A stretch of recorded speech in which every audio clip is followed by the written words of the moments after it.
Guys, welcome to our channel. आज हम बात करने वाले हैं मालदीव्स के बारे में, पूरी गाइड कि कब कब कहाँ कहाँ कितना खर्चा हुआ हमारा। जब मैंने मालदीव्स की 2-3 वीडियोस डाली हैं उसमें मुझे कमेंट्स भी आए हैं, प्लस जब हम लोग जा रहे थे तो हमारे बहुत सारे फैमिली एंड फ्रेंड्स ने भी पूछा था कि कैसे ट्रिप बनाया, कैसे किया। तो आज मैं आपको वही सब एक्सप्लेन करने जा रही हूँ। सो इसके अलग अलग सेगमेंट्स हैं। टू ईज़ हमने अलग अलग सेगमेंट करे हैं। तो पहले सेगमेंट के बारे में बात करते हैं, दैट इज़ फ्लाइट्स। अगर आप पैकेज पे जा रहे हैं तो सब कुछ इंक्लूड होता है, और अगर आप पैकेज पे नहीं जा रहे हैं, अपने हिसाब से जा रहे हैं, तो जो फ़्लाइट है वो दिल्ली से मालदीव्स हम गए थे तो वो इंडिगो की फ़्लाइट थी। 4 घंटे लगे थे, उसमें कोई भी मील इंक्लूडेड नहीं था। ऑन एन एवरेज पर पर्सन ये जो फ़्लाइट आपकी पड़ती है वो पड़ती है 19 से 20 हज़ार की। अगर बिल्कुल ही आप पीक सीज़न में जा रहे हैं या एकदम अगले 2 दिन में बुक कर रहे हैं तो हो सकता है बहुत महंगी ही होगी। अगर आपको ये देखना है कि कैसे आप चीप फ़्लाइट बुक कर सकते हैं तो मैंने एक और वीडियो बनाया है जिसके अंदर बताया कि कैसे चीप फ़्लाइट्स हम बुक कर सकते हैं। उसका मैं URL नीचे डिस्क्रिप्शन बॉक्स में दे दूँगी, आप उसको भी देखिए। तो ऑन एन एवरेज 19 से 20 हज़ार की आपकी फ़्लाइट्स पड़नी चाहिए। इससे ज़्यादा पड़ रही है तो आप महंगी, और इससे कम पड़ रही है तो आपके लिए बहुत अच्छा है। ध्यान रखिए इसमें मील्स इंक्लूड नहीं होते हैं, तो उसी अकॉर्डिंगली आप प्लान करना।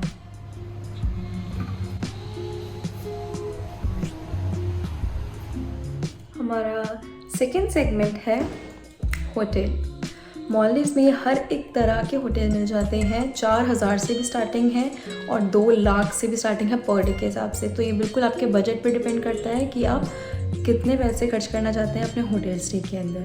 अगर आप 4-5 हज़ार की डील देखते हैं तो वो यूजुअली जो होती है वो माले में है, जो कि वहाँ की सिटी है। वहाँ पे बीच एकदम पास में नहीं होते, वहाँ पे वाटर विलास भी नहीं होते हैं, लेकिन हाँ बीच के पास आपको होटल्स मिल जाते हैं। और अगर आपको बिल्कुल लग्जरियस में जाना है तो हर एक प्राइवेट आइलैंड है हर एक होटल का, और वहाँ पे आपको उसी अकॉर्डिंग प्राइसेस मिलेंगे।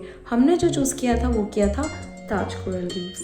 ताज कोरल रीफ्स में अगर आप देखेंगे, गूगल करेंगे, तो लगभग हर दिन का फुल बोट प्लान यानी कि ड्रिंक्स, सारे मील सब कुछ इंक्लूड करके 93,000 हमें पड़ा था पर रूम।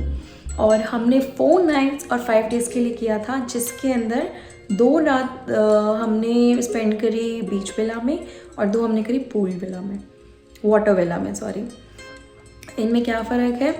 बीच विला सस्ते होते हैं, वहाँ से आपको बीच का व्यू मिलता है, और थोड़े कम स्पेशियस होते हैं। सेकंड जो वाटर विला है वो आपके थोड़े महंगे पड़ते हैं, लेकिन एकदम बालकनी से नीचे जाते ही पानी है, वाटर है, और ये बहुत थोड़े एक्सपेंसिव होते हैं, प्लस स्पेशियस बहुत होते हैं। बाकी सारी एमिनिटीज सेम होती है आइलैंड की। उसके बाद हाफ बोर्ड और फुल बोर्ड आप चूज़ कर सकते हैं। जब भी आप होटल बुक करेंगे वो आपको ऑप्शन देते हैं। मालदीव्स में स्पेसिफिकली ये चीज़ है, हाफ बोर्ड या फिर फुल बोर्ड। हाफ बोर्ड में आपका ब्रेकफास्ट और उसके साथ कोई भी 2 मील में से 1 मील मिलता है, और ड्रिंक्स फ्री नहीं मिलती हैं। फुल बोर्ड में आपको सब कुछ मिलता है और पूरे आप कभी भी ले सकते हैं, and drinks as an alcohol, non alcohol सारे ड्रिंक्स उसमें इंक्लूड होते हैं। अगर आप ये प्लान नहीं लेते हैं, सिर्फ रूम बुक करते हैं, तो हमारा ताज कोरल रीफ में ऑन एन एवरेज पर पर्सन पर मील जो था, डिपेंड करता है हम कितने क्वांटिटी लेते हैं और कितने फूड आइटम्स लेते हैं। अगर आप फूड आइटम्स लेते हैं तो हमारा जो बिल था मेन्यू में जो था वो $15 से लेके $40 तक की एक डिश थी। अगर आप 2 जने हैं और 3 चीज़ भी मंगवाते हैं तो आप लगा लीजिए 50 से लेके $75 तक आपका एक मील में खर्चा हो सकता है। और अगर आप ड्रिंक्स लेते हैं तो वहाँ पे ऑब्वियसली ड्रिंक्स भी महंगी हैं। वो आपको हम लोगों को उसका मेन्यू नहीं मिला था क्योंकि हमारा फुल बुक था।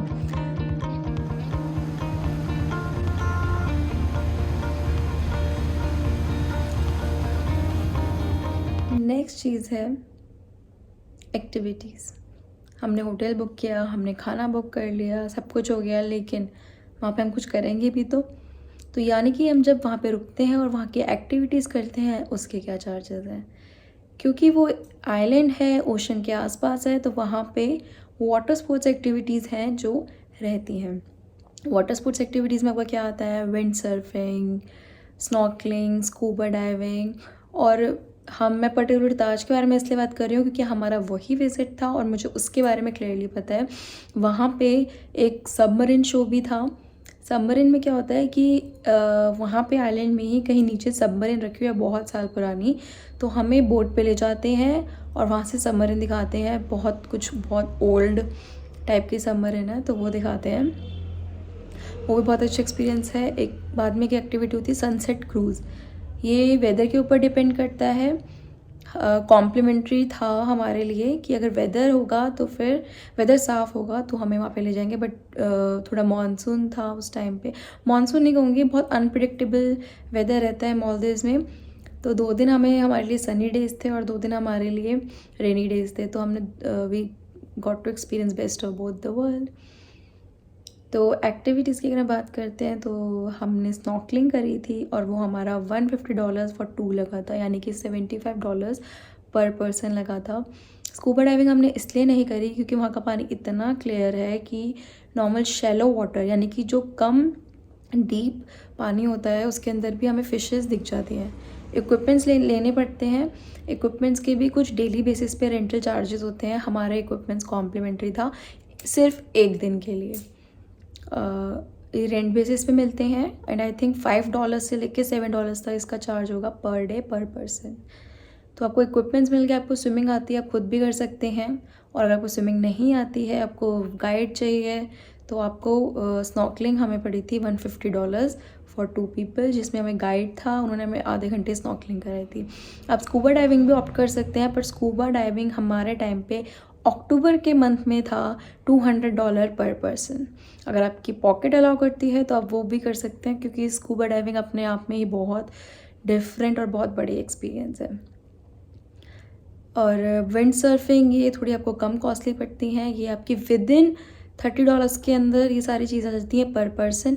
विंड सर्फिंग, सनसेट क्रूज़ और भी बहुत सारी जो एक्टिविटीज़ होती हैं वो वहाँ पे रहती हैं।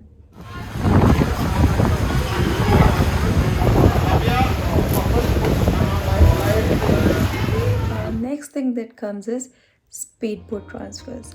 आपको एयरपोर्ट से होटल ले जाने के लिए एंड वापस छोड़ने आने के लिए स्पीड बोट ट्रांसफ़र की नीड होती है, एंड वो आपका कॉस्ट करता है $50 से $70 का।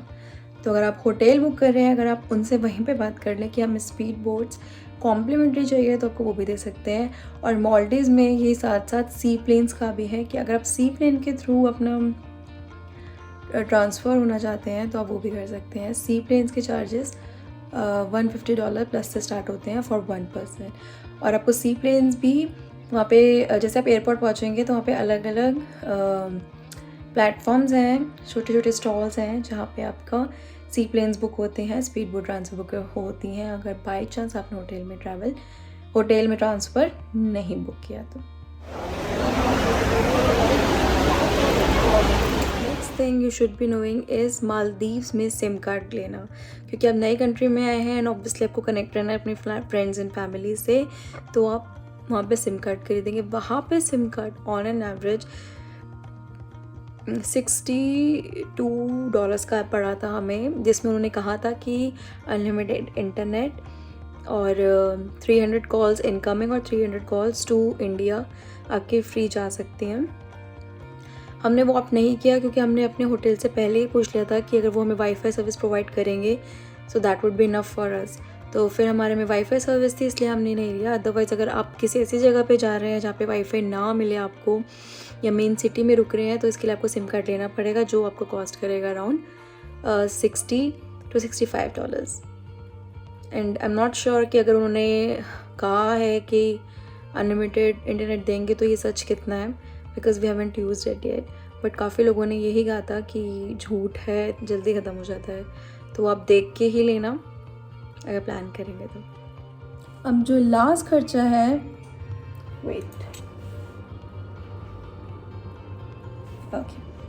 अब जो लास्ट खर्चा है हमारा वो है covid test. Covid test mandatory है इंडिया से मालदीव जाते हुए भी और मालदीव से इंडिया आते हुए भी। तो ये फ्लैट $75 रेट है, चाहे आप किसी भी होटल में रह रहे हों, किसी भी आइलैंड पे रह रहे हों, $75 पर पर्सन रेट है जो कंपल्सरी है और आपको उसको कराना ही पड़ेगा। तो अब डॉलर्स को INR में कन्वर्ट करके देख लीजिए और आपको पता चल जाएगा कि कितना है। Almost 75 rupees is $1। तो आप उस हिसाब से अपना बजट बना के देखिए एंड प्लीज़ हमें बताना कमेंट्स में कि आपको कोई और इन्फॉर्मेशन की ज़रूरत है या फिर आपको कुछ और जानना है जो मैंने नहीं मेंशन किया वीडियो में। And I am always there to help you. You can always follow me on Instagram account by the name Nishtha Rajauria. I am there and मैं वहाँ पे बहुत एक्टिव रहती हूँ और वहाँ पे हमारे और भी कंट्रीज़ जहाँ पे हम घूमने गए हैं, सॉरी इंडिया में जहाँ पे हम घूमने गए हैं वहाँ की स्टोरीज़ भी हैं हाईलाइट्स में। So enjoy and please don't forget to subscribe to our channel. Thank you.